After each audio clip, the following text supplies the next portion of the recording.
Assalamualaikum warahmatullahi wabarakatuh. Selamat berjumpa kembali dalam ruang pembelajaran fisika. Kali ini kita akan membahas salah satu topik, yaitu berkaitan tentang bagaimana menentukan kedalaman sumur dengan menjatuhkan batu. Kita langsung saja membaca soalnya seperti berikut ini. Ada sebuah batu dijatuhkan ke dalam sumur. Bunyi cemplungan dari batu yang mengenai permukaan air terdengar 3 detik kemudian. Jika kecepatan rambat bunyi di udara adalah 331 meter per second, berapakah dalamnya sumur tersebut? Maksudnya dihitung dari saat batu dijatuhkan sampai ke permukaan air di dalam sumur tersebut. Nah, untuk menyelesaikan soal ini maka sekali lagi saya akan menggunakan sebuah sketsa soal, yaitu berupa gambaran kejadian dari saat batu dilepas sampai mengenai permukaan air. Nah, kira-kira gambarannya seperti berikut ini. Jadi katakanlah ini ada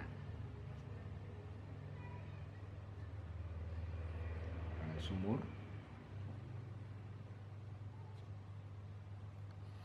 Jadi katakanlah permukaan airnya. Nah, ini yang kita ingin cari ketinggiannya adalah H, ya. Ada batu dijatuhkan, maka batu ini akan bergerak sampai ke permukaan air. Maka waktu yang dibutuhkan saat bergerak batu dari permukaan air sampai ke saat dijatuhkan sampai ke permukaan air misalkan adalah T1. Nah, kemudian pada saat batu mengenai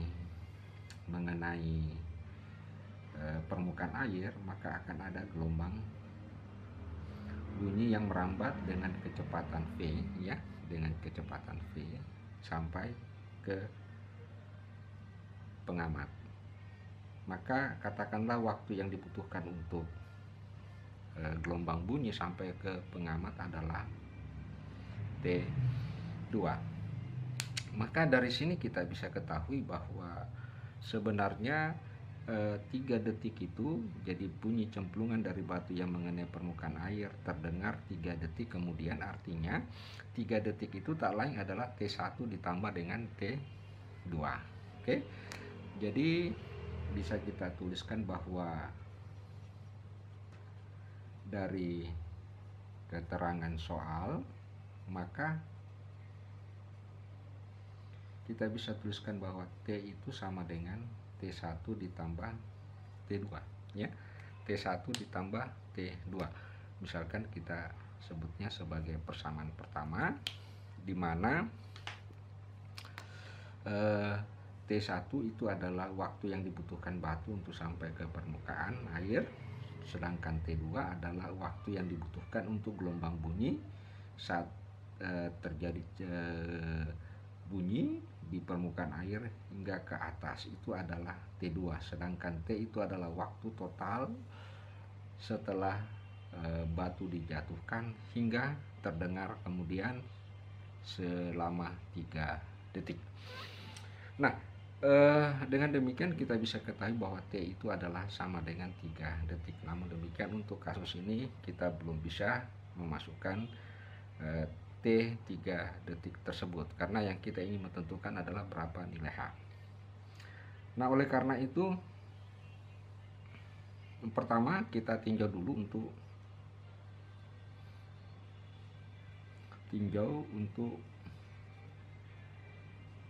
gerak batu sampai ya ke permukaan air.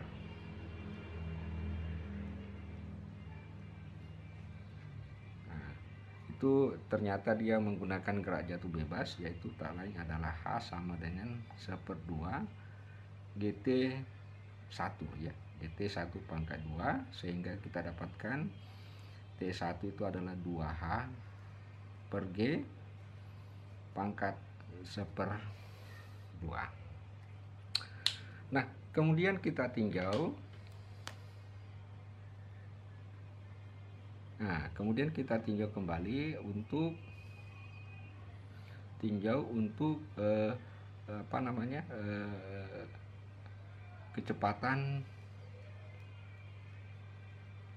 kecepatan bunyi sampai ke atas. Nah, ternyata waktu yang dibutuhkannya itu adalah sebesar T2, yaitu sama dengan H ya, H per V, di mana V kita ketahui sebagai kecepatan bunyi di udara. Nah, dari kedua persamaan ini, katakanlah ini persamaan kedua dan ini adalah persamaan ketiga ya. Dari kedua persamaan tersebut maka kita bisa tuliskan bahwa T itu sama dengan ya 2H per G pangkat 1/2 ditambah H per P. Nah, kita sudah menemukan persamaan waktu untuk keseluruhan gerakan tersebut. Nah, bagaimana mekanismenya untuk menyelesaikan ini? Maka yang pertama kita harus lakukan adalah pindahkan dulu ke ruas kiri, ini adalah 2H per G pangkat 1/2 ya, sama dengan H per V dikurang T. Oke. H per V dikurang T. Oke. Lalu kedua persamaan dipangkat duakan. Jadi persamaan ini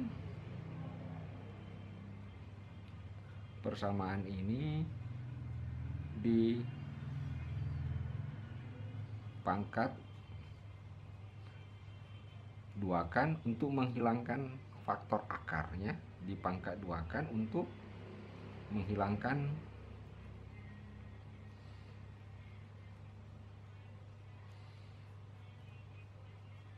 faktor akar ya.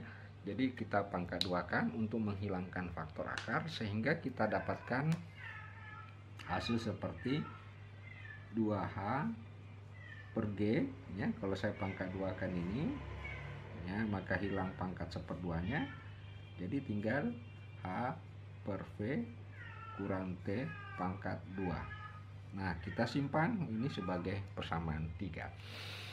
Nah, selanjutnya persamaan 3 ini kita coba tata kembali. Kita coba tata, yaitu dengan cara menyelesaikannya ya. Kita coba menatanya dengan cara menyelesaikannya yang di bagian ruas kiri, sehingga kita dapatkan hasil seperti berikut ini ya. Jadi kalau saya tuliskan 2H per G, nah ini saya pangkat duakan berarti H kuadrat per V kuadrat ya. Kemudian kurang ya, dikurang berarti 2HT per V ya, 2 kurang 2HT per V. Kemudian berikutnya adalah T pangkat 2. Nah, T pangkat 2. Nah, selanjutnya setelah kita dapatkan itu, maka persamaan ini kita kalikan dengan sebuah besaran GV kuadrat ya. GV kuadrat tujuannya untuk menghilangkan penyebutnya. Nah, kalau ini kita kalikan dengan GV kuadrat, maka hasilnya ini sama dengan 2HP kuadrat ya. Dan ini menjadi GH2 ya. Kemudian ini yang berikutnya menjadi 2 H G T V. Kemudian yang berikutnya ini tentu T sama dengan G VT pangkat 2. Nah, kemudian persamaan ini kita kumpulkan ya. Kita kumpulkan sebagai persamaan kuadrat ya. Kita kumpulkan ini sebagai persamaan kuadrat untuk variabel H. Jadi sekali lagi ini kita kumpulkan sedemikian rupa membentuk sebuah persamaan kuadrat, di mana persamaan kuadratnya itu yang menjadi variabelnya adalah H ya. Dengan demikian kalau kita kumpulkan hasilnya adalah seperti berikut ini. G saya tulis ini H kuadrat ya, ini dikurang. Nah, dikurang tentu kalau saya ini kurung karena di sini ada H, di sini juga ada H ya, ada H, maka hanya bisa kita keluarkan sehingga ini pindah ke sini kan jadi minus, berarti 2G VT ya ditambah 2V kuadrat kali H ya. Sudah membentuk sebuah persamaan, kemudian ditambah G VT pangkat 2 sama dengan 0. Nah, ini sudah mulai kelihatan sebuah persamaan kuadrat di mana H sebagai fungsi persamaan kuadratnya. Ya. Nah, tentu untuk mencari solusi daripada persamaan kuadrat ini maka salah satu cara yang bisa kita gunakan yaitu menggunakan rumus ABC. Jadi salah satu cara yang kita gunakan adalah dengan menggunakan rumus ABC. Nah, rumus ABC itu adalah min B ya, min B. Jadi min B berarti min B berarti jadi plus 2G VT ditambah 2V kuadrat ya ditambah kurang. Kemudian ini dipangkat 2-kan lagi 2G VT ditambah 2V kuadrat ya pangkat 2 dikurang ya 4AC berarti 4 karena ada G berarti G VT pangkat 2 ya, ini akar. Nah, kemudian kita bagi dengan 2G. Oke. Kita bagi dengan 2G. Nah, kalau ini kita sederhanakan maka akan kita dapatkan ya, hasil yaitu kita sederhana kasih masuk G, jadi G-nya dipindahkan ke sini, itu akan kita dapatkan hasil yaitu V kuadrat per G ditambah VT ya, kemudian tambah kurang. Nah, kemudian di sini adalah 2V pangkat 3T ya. Ini G ditambah V kuadrat ya per G kuadrat. Berarti kurung ini dilepas, kemudian diolah sedemikian rupa sehingga kita dapatkan persamaan seperti ini. Ya, kita olah, kita sedemikian rupa kita dapatkan persamaan seperti ini. Nah persamaan terakhir ini kita tidak ngerti mau diapakan ya, tentu karena kenapa? Karena di sini ada faktor plus minus. Nah, biasanya dalam persamaan kuadrat faktor plus minus itu kita akan mencari nilai-nilai yang sesuai. Jadi kita selalu mencari nilai yang sesuai. Nah, untuk itu untuk mencari nilai akar, untuk mencari akar-akar yang sesuai, akar-akar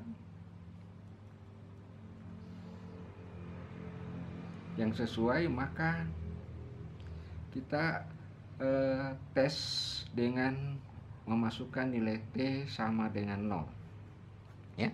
Kita memasukkan untuk nilai T sama dengan 0.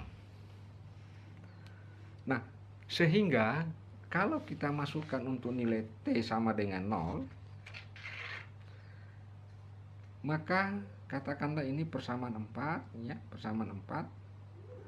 Maka persamaan 4 itu menjadi, nah, kalau kita ganti T sama dengan 0, maka persamaan 4 itu menjadi V kuadrat per G ditambah kurang, ya. Nah, ini T tinggal sama dengan V kuadrat. Sorry, ada sedikit kesalahan, ya. Bukan V pangkat 2, P pangkat 4 di sini, ya. P pangkat 4.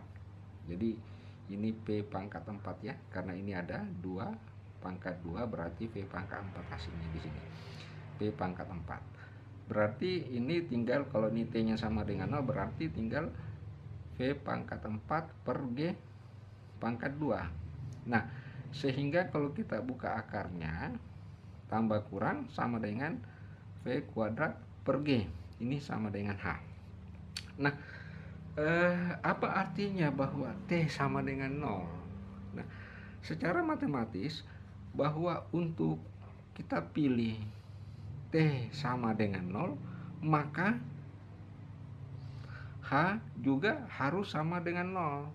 Kenapa? Karena belum diketahui, ditentukan berapa nilainya.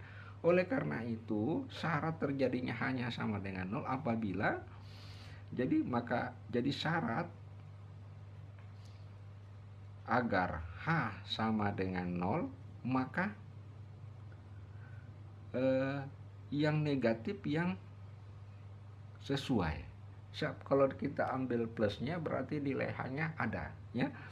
Jadi kalau untuk T sama dengan 0, maka H sama dengan 0. Nah, syarat supaya T-nya sama dengan 0, H-nya sama dengan 0, maka ini adalah yang sesuai adalah kurang. Dengan demikian, persamaan yang kita ambil itu adalah persamaan kurang. Jadi ini tambah kurangnya, ya. Yang persamaan kurangnya yang diambil, bukan persamaan yang plus, tetapi yang bagian negatifnya. Sehingga persamaan yang kita dapatkan itu adalah V kuadrat per G ditambah VT, ya. Nah, ini kurang akar 2V pangkat 3T per G ditambah V pangkat 4 G kuadrat. Oke? Ditambah 4P kuadrat. Nah, kalau kita mau menyederhanakan kembali ini, maka kita dapatkan V sama dengan V per G ditambah T dikurang. Nah, bisa kita keluarkan V G-nya, ini V G. Jadi V saya kali V dan saya kali G, ya. V G-nya supaya jadi V saya kali V, di bawah juga saya kali V, maka dikali G, ya. Maka akan kita dapatkan di sini V kuadrat, ya. Oke, V kuadrat, G-nya V kuadrat, ya. Ini hilangkan VG-nya, saya keluarkan V-nya, V kuadrat. Nah, kemudian ditambah ini sama dengan 2 V G T. Nah, inilah H yang kita tentukan. Nah, sekarang tinggal kita memasukkan nilai-nilainya. Jadi ini T, ya. Dimana kita ketahui bahwa V sama dengan 331 meter per second, T-nya sama dengan 3 detik, ya. G-nya sama dengan 10 meter per second. Nah, jika nilai-nilai ini kita masukkan ke sini, maka kedalaman sumur itu kita akan dapatkan sebesar sekitar 41,332 meter. Jadi jika nilai-nilai ini kita masukkan, maka kita akan dapatkan kedalaman sumur mulai dari atas sampai ke permukaan sumur itu adalah jauhnya adalah 41,332 meter.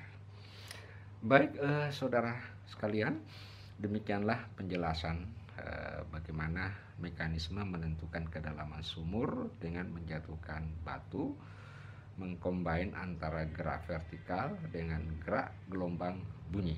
Semoga pembahasan ini memberikan manfaat dan wawasan yang luas. Mohon maaf segala kekurangannya. Sekian, wassalamualaikum warahmatullahi wabarakatuh.